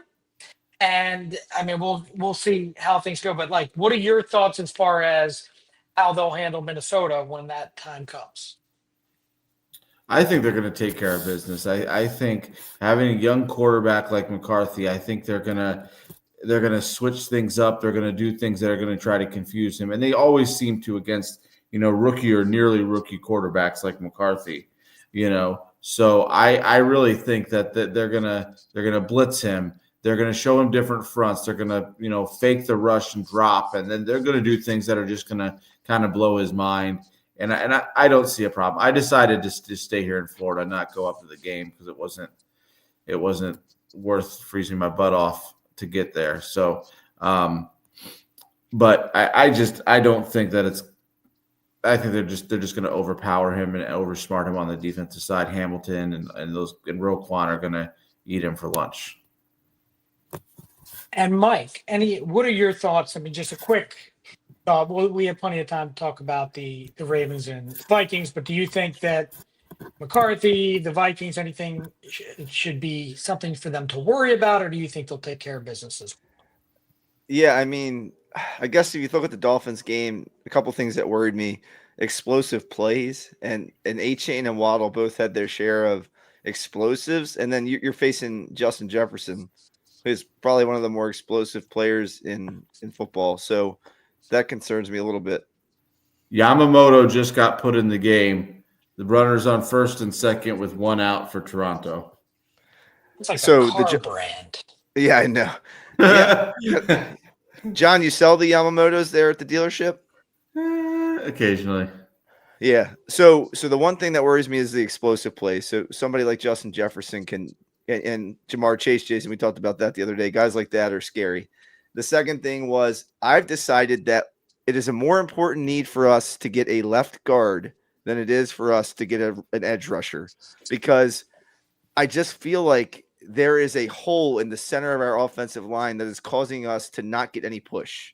And we are constantly no gain, 1 yard on first down, 2 yards. It's not working, whatever's going on with that offensive line right now. I just think a fresh body, a veteran presence, somebody in there to do something different is now my major need for the Ravens if they're going to do something between now and Tuesday. Yeah, I would agree with that 100%. I mean, it's Kevin Zeitler was who I thought would be easily brought, but then I did text you guys, see either from the Saints would be great, but I think that's shopping at the top of the market. So we'll see. I mean, it'd be great if they could try to get guys, because I think Kevin from Locked On Ravens said they have 5 fifth-round draft picks or something coming up this year. Good heavens. So let's start dealing a couple of those boys away, and Eric DeCostas and his picks, man, I'll tell you. But yeah, trade deadline on Tuesday. I mean, what do you guys think? I mean, I'll give you my prediction in a minute. But John, do they make any trades? Number one, and if you think they make any trades, give me a number. How many do you think they make by Tuesdays? So I think they're going to make a couple more moves. I think they're going to fill that left guard hole, and they're going to get a defensive. I'm going to say they're going to do 2 trades. They're going to get a left guard, and they're going to get a defensive lineman of some sort. I would prefer an interior one because I think that's where we need more help than the pass rush with, Hamilton playing that sort of blitzer role. I don't know if we necessarily need another pass rusher, but I would say we need 2 interior linemen. We need a defensive lineman and a left guard. And Mike, what are your thoughts? Do they make a trade, and how many? Not counting the Jair Alexander one. I think bases loaded. Alejandro Kirk just got hit on the first pitch. Well, you threw 98 pitches last night. So, I mean, that's hard to come back from that. It's a manager challenge on this. The guard position, they do something for sure. Like I'm almost certain that they address the offensive line in some way.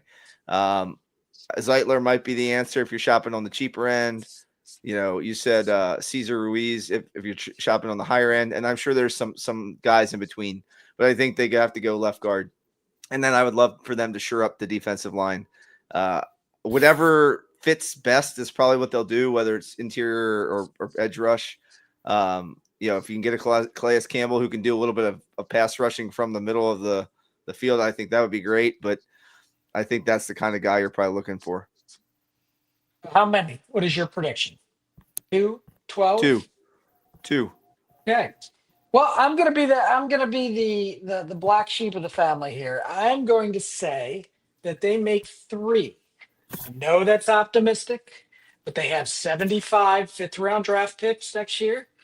So I would love to see something happen there. I think guard Mike 100%.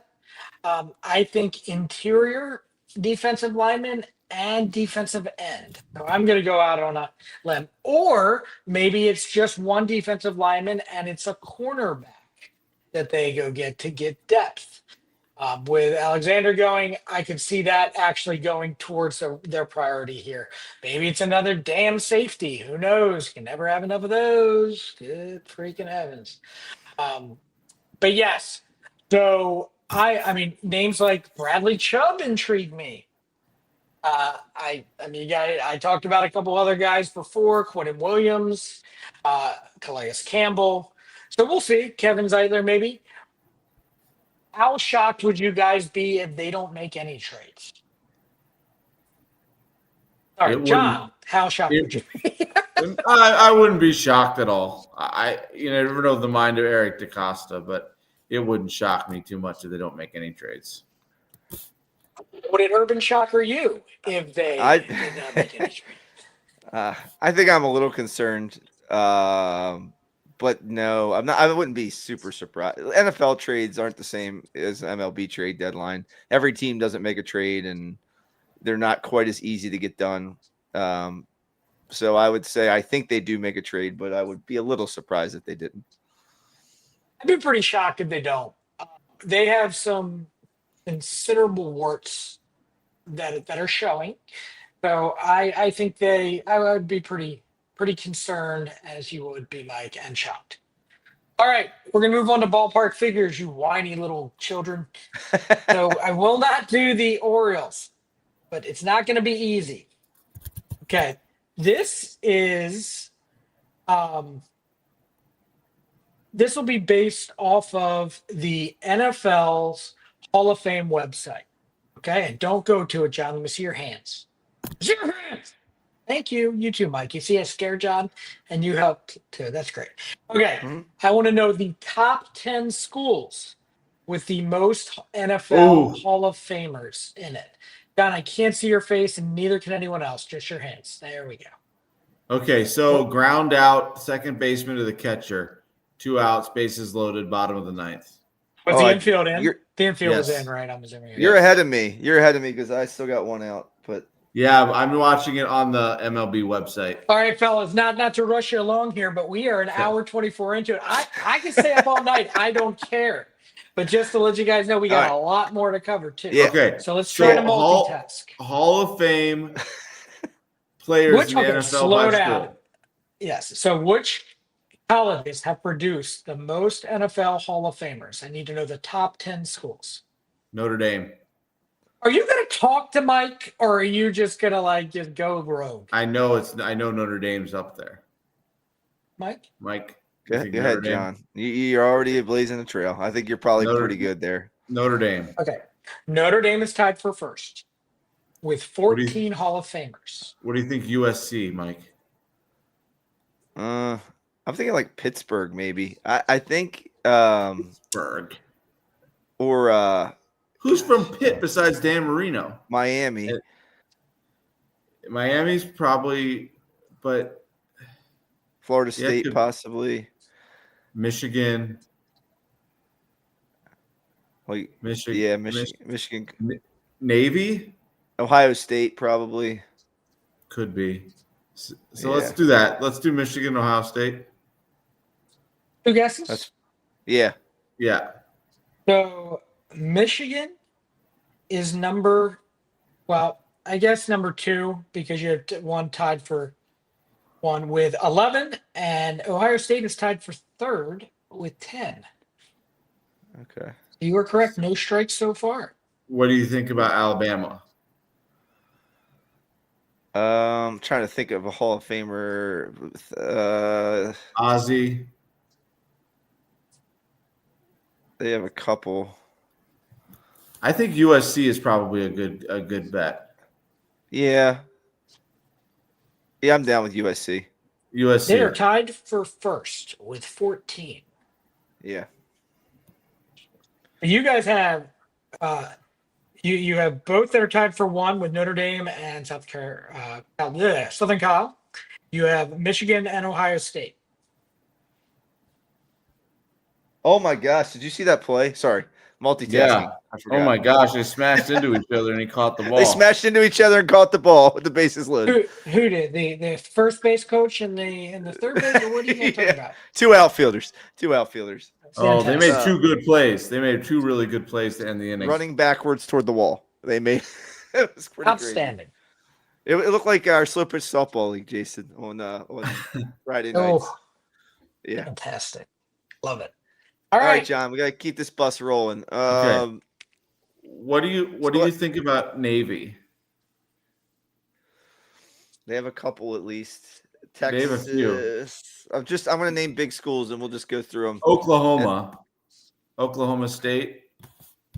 Maybe. Barry Sanders. Army doesn't know. I think Navy does. They They won a ton of Heisman. They won a ton of Heismans, but did they actually? What? Does Penn State have any? I don't think so. Yeah, I don't know. Hands up. Let me see your church hands. I got church hands. Church hands. You guys are the worst for these. What about Texas? I was thinking. How about Texas? Georgia. Yeah, Georgia's a good one. Go Georgia. Are you strike 1? Texas. What do you think about Texas, Mike? I want to hold Texas in our pocket. There you go. I want to put Texas in our pocket. Did we say Bama? Did we say Bama yet? Let's try Bama. Bama. On this list with 8. They are, I guess, because of all these schools that are tied here, I guess they're tied for 7th. But yes, Bama's on the list. What about Oklahoma?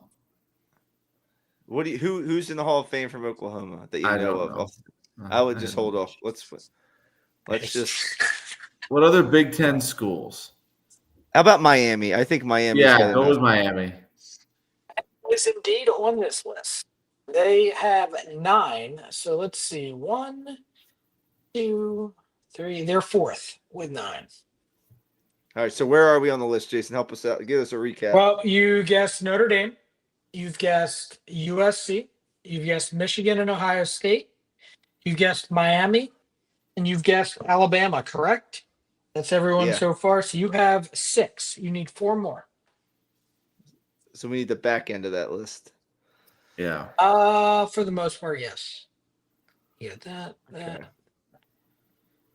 There's still one up towards the top that was in front of Miami, but behind Ohio, but tied with Ohio State with 10. What about University of Florida?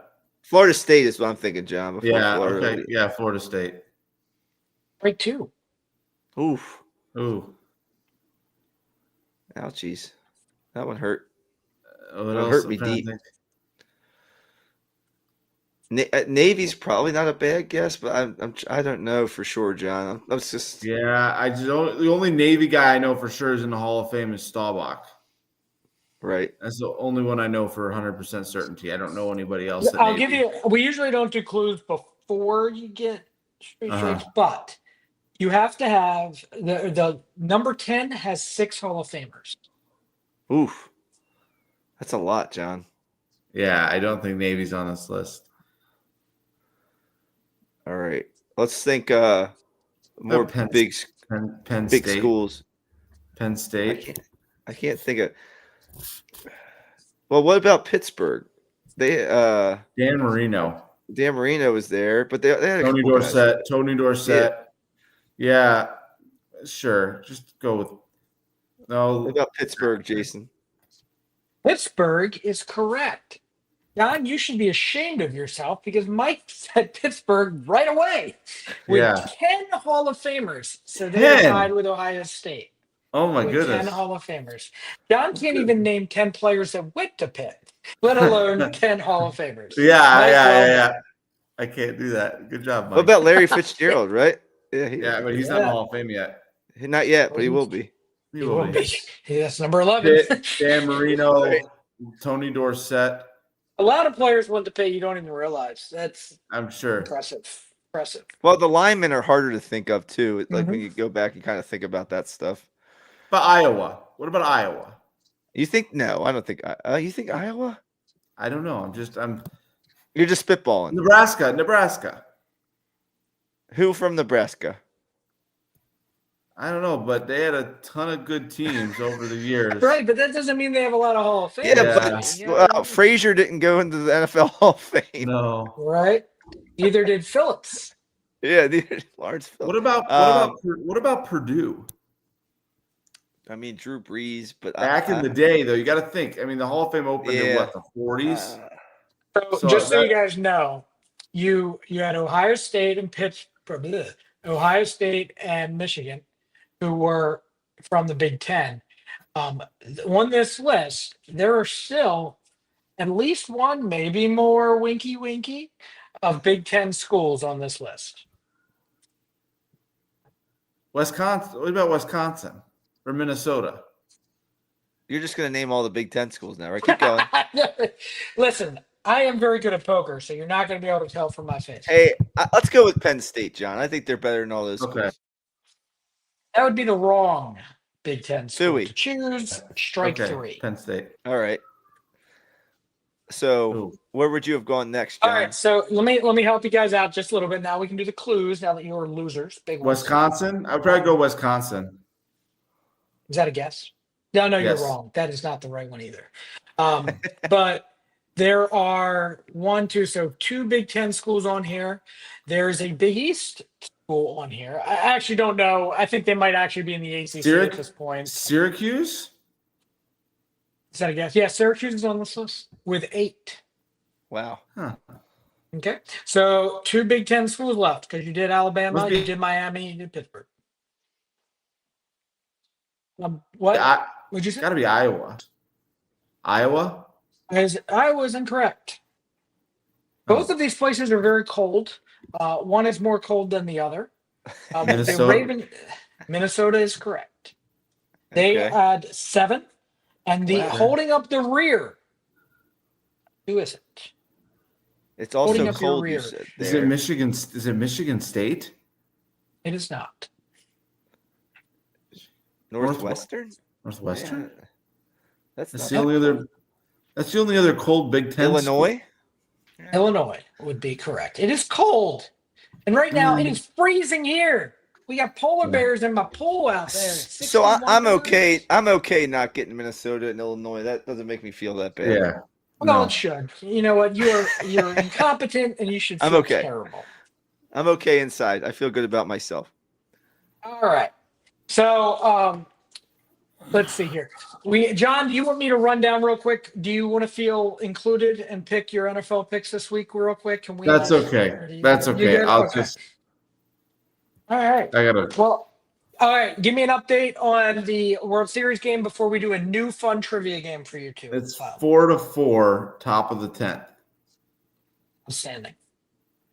Muncie's on first. Mookie Betts is on second. Mookie Muncie is on first. Outstanding. Muncie's on first. Betts is on second. All right, boys. I don't know who's on third. And Otani said all bets are off. I don't know. I don't know why. Because, and I don't give a damn. Oh, that's well done, John. Well done. I'm impressed, John. Well done. Okay. New trivia game for you. It's kind of a mix of a couple that we've done in the past. There's no timer on this one, but this is going to go back and forth between you guys. And if one of you, so I'm going to ask you guys a question. One of you is from rock, paper, scissors is going to go first. If you get it right, the next guy goes. So you get a point. You're going to keep track of your own points. I would appreciate it. Just honesty.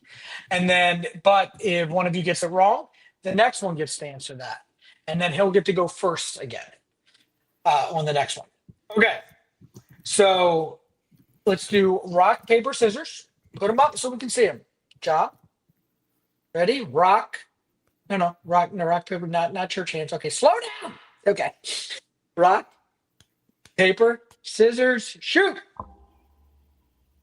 Mike, smashing John's rock. Okay, Mike, would you like to see what's behind door number 1? Would you like to see what's behind door number 2? There's 3 categories of 10 questions. You guys are going to go back and forth. Or would you like to see what's behind door number 3? 2. Door number 2 is football. Ooh, football. First question is, which college or university has produced the most NFL players? Didn't we just talk about this? That was the NFL Hall of Fame. Oh. Let's go with. Is this a time thing? No. Oh, good. I mean, within reason. I need you to answer within. I get to make the rules. It's whatever I decide. Let's say. Oh man, that's a toughie. Let's say Alabama. That's incorrect. John, do you have a guess? University of Notre Dame. You are correct for 1 point, John. So write down that John has 1 point, someone. John's got it. John, you get the next one to start the next question now. Browns Hall of Famer Jim Brown attended this college or university? Syracuse. You are correct. John now has 2 points. Mike, John Harbaugh attended this university. Was it Miami of Ohio? You're correct. Well done, Mike. Good job, Mike. I got so excited.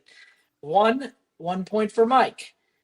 John, Ravens all-time leading rusher. Jamal Lewis. You are correct. Mike, Ravens second all-time leading rusher. Ray Rice. Incorrect. John, Philly. do you know who the second all-time leading rusher is? Yeah, Lamar Jackson. You are correct. So how many points is that for you now? That should be 4. Mike, you have how many? I have you have 1. That's okay. There's still time for you, Mike. I have faith in you. Mike, this NFL. Oh, wait, or is it John's turn? Yes, because you stole Mike's second all-time leading rusher one, right? So, John, this NFL Hall of Fame player was an assistant positions coach for the Baltimore Ravens.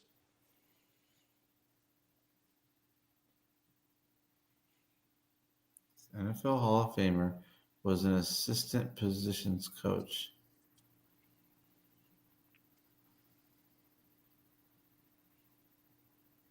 Five, four, I don't know. three. I have no idea.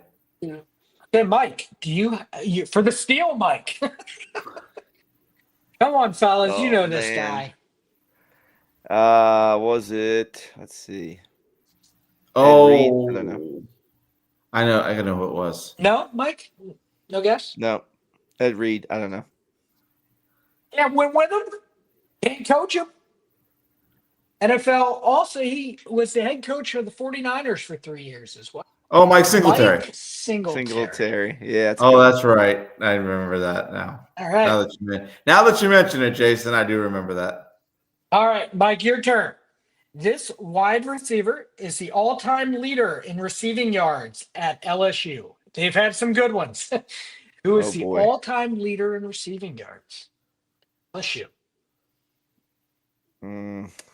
Is it Odell Beckham Jr.? A very good guess, but that is incorrect. Would you like to steal that, John? Who? Is it Jamar Chase? It is not. Another good guess. It is Malik Neighbors. Malik Neighbors. Oh, okay. Since 1920, this NFL franchise has the most wins. The Chicago Bears. Incorrect. Mike, your guess. Jeez. Since 1920. I know who it is. That's a long time ago. Well, you don't have to guess the exact. I know. Just saying, franchise-wise, there have been some that haven't been around that long. I don't know. Let's say the Green Bay Packers. I don't know. Fantastic guess. You are the winner. Well done. I knew it was one or the other, and I guessed the wrong one. So I asked John that one to start. Yes. And then Mike stole that one. Yes. So it's 4-2. Okay, John or Mike. The all-time leader in receptions at the tight end position.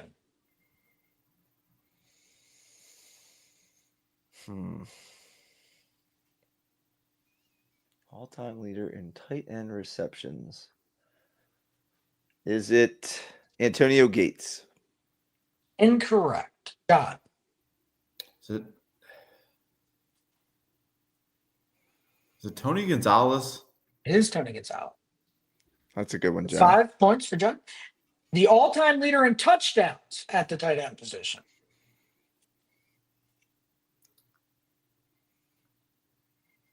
Antonio Gates.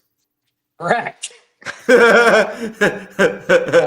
John now has 6. Okay. I have 6. So 6 points. Next category. Do you want door number 1, John, or door number 1? Actually, yes. So you get to choose that. So door number 1, but I believe it is Mike's turn because you just got Antonio Gates. So Mike, door number 1 is baseball. So in the National League, 1992 NL Manager of the Year. Oh, boy. Is it Jim Leyland? It is Jimmy Leyland. Well done. Good recovery, Mike. With which team? Pirates. Pirates. John, 1992 AL Manager of the Year. Was it Tony La Russa? It was Tony La Russa. Good job, John. Mike. So 7-3. 7-3. Mike, this player won his first and hold on. Let me figure out how I'm going to ask this gosh darn question. Everyone is. Okay. So this player won his first MVP in 1990 and his second MVP in 1992 in the National League. Is it Barry Bonds? It is Barry Bonds. Hold on. John, this father-son duo each won an All-Star game MVP, or pardon me, All-Star Game Home Run Derby Award? Was it the Guerreros? It was the Guerreros, the Vlads, the juniors, and the seniors. All of them. Well done. Mike, last Orioles manager to win Manager of the Year. Brandon Hyde. Correct. Well done. So how many points are we at now? 8-5, John. 5-8. Perfect. We're getting close. Well done. So that was for Mike. John, in 1993, 3 Blue Jay hitters finished in the top 7 in the MLB in batting average. Who finished with the highest batting average and the AL batting title? Was it Roberto Alomar? It was not. Mike for the steal. Was it John Olerud? It was. He was flirting with 400. Good job. Well done. So you did name the other guy on the list, John, in the top 7. We're going to hold the other guy just for time. I know who the other guy is too. Who is it? Paul Molitor. Correct. Okay. That you get no points for that. But Mike, because of the steal, you get to go. Which catcher has the most career Gold Gloves? Johnny Bench. Oh, good guess, but no. And you were a catcher once. Is it Yachty? It is not Yachty, and I knew in my soul you were going to guess Yachty. No, it is Pudge, Pudge Rodriguez. Pudge, yeah, that's. I knew it was one of the two. It was either Yachty or Pudge. John, it is your turn. Last Marlin to win Manager of the Year. Win Manager of the Year. Was it Jim Leland? No. A good guess. Mike for the steal. Was it Jack McKeon? It was not. I don't think he actually won that. It was Skip Schumacher. Oh, okay. But George already did. It was a good guess. Mike, most home runs in Texas Ranger history. By a player? A player, sorry. No, Juan Gonzalez. You are correct. Juan gone. Well done. So that is now, what is our score? It's 8-7. Oh, boy. Oh, boy. We're actually getting questions right, John. It's weird. Yeah. All right, John. New Orioles manager Craig Albernes attended which? Oh, shoot. I don't remember. I That's know. okay. You forfeit your answering abilities. Yes, I forfeit. Okay. I'll pass. Mike. Gosh, I know I read it somewhere recently. I don't know. Somewhere in Mississippi, I'm guessing. I don't know. Incorrect. Does it start with an E? It does. Oh, it's Elon. It's Elon, isn't it? No. It is not Elon. And you should be ashamed of yourself, John. It is Eckerd College, which is 10 minutes down the road from me right here in St. Pete. Yes, I knew it started with an E. I couldn't remember what it was called. Okay. Outstanding. Well done, folks. 8-7. Okay. So door number 3 is the most fun of them all. I think you will find it the most fun. Sports in the movies. And it is Mike's turn because we started with John on the last one. And here's your chance to make a comeback, Mike. This fictional Indiana town is the setting for the film Hoosiers. Oh, God. And it's not, oh, God. You are incorrect. It's not, oh, God. Oh, it's on their jersey. God bless us. Usually is.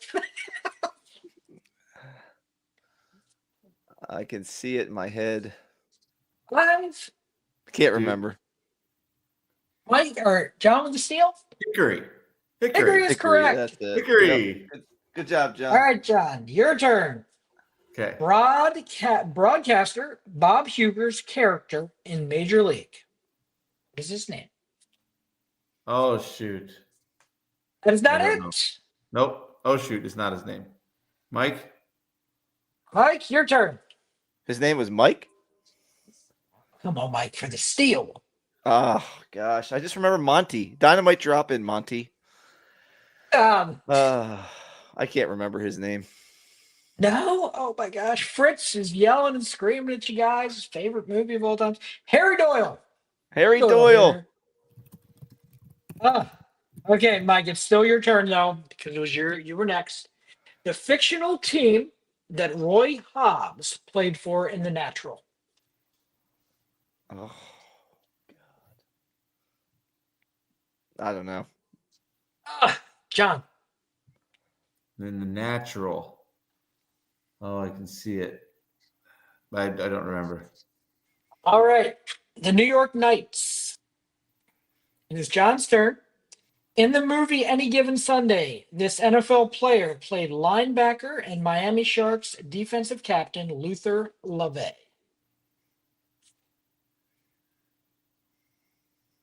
Was it Zach Thomas? Incorrect. Mike? Can you say the question one more time? Sure. In the movie Any Given Sunday, this NFL player played linebacker and Miami Sharks defensive captain Luther the Shark LaVey. You guys did see Any Given Sunday, right? No. I saw it. I haven't seen it in years. How many years ago is that movie? Was it 30 years ago? I don't remember. No, not quite, but yeah. Okay. It's getting there. Yeah. We were in high school. I don't remember. Lawrence Taylor. Mike, it is your turn, though. In the movie Any Given Sunday, this NFL Hall of Famer played Miami Sharks defensive coordinator. His name was Montezuma Monroe. Oh, boy. But the defensive coordinator in Any Given Sunday, NFL Hall of Famer. Anthony Munoz. I don't know. I guess, but no. John for the steal.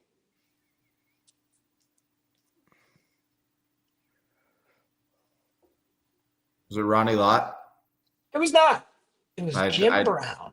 Jim Brown, fellas. I haven't seen Any Given Sunday in probably 20 years.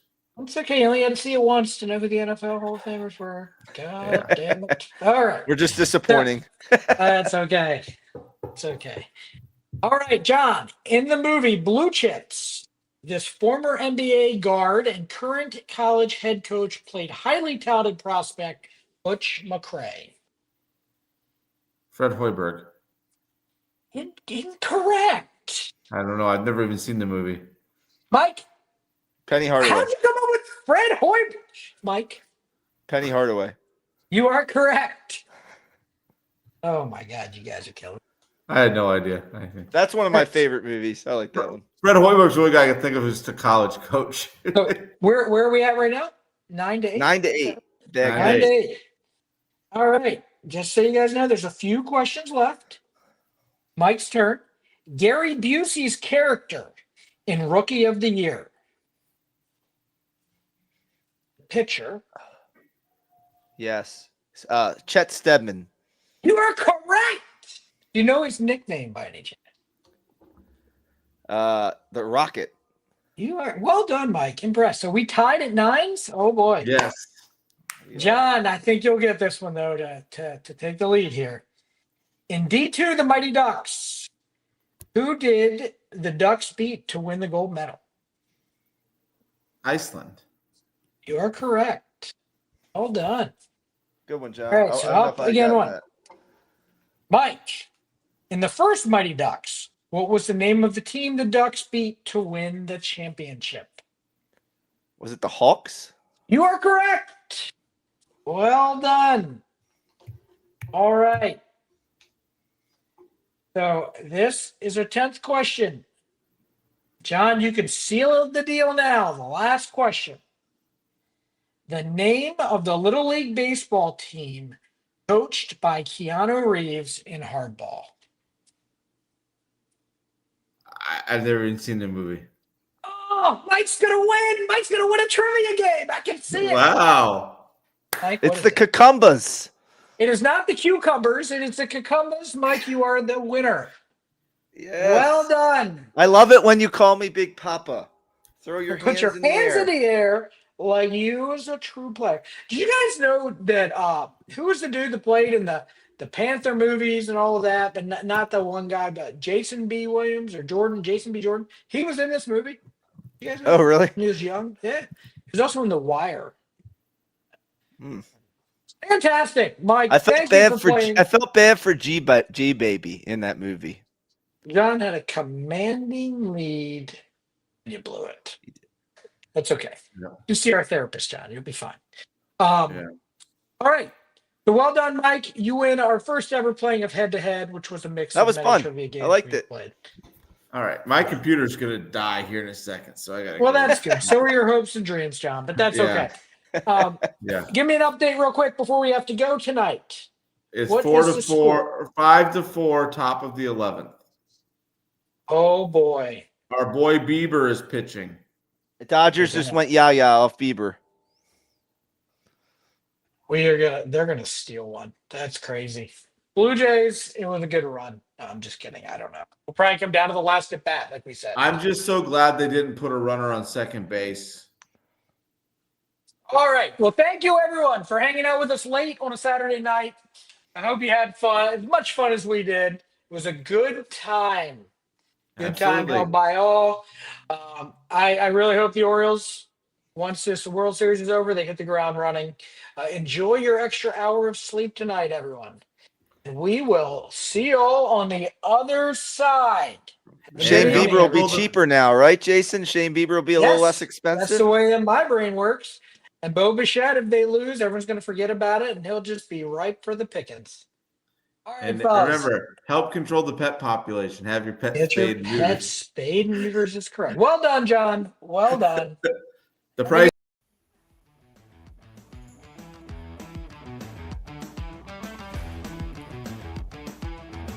Don't forget to subscribe to Dad Bods, Crab Cakes, and Sports on Red Circle, Apple Podcasts, Spotify, Amazon, or wherever you get your free podcasts.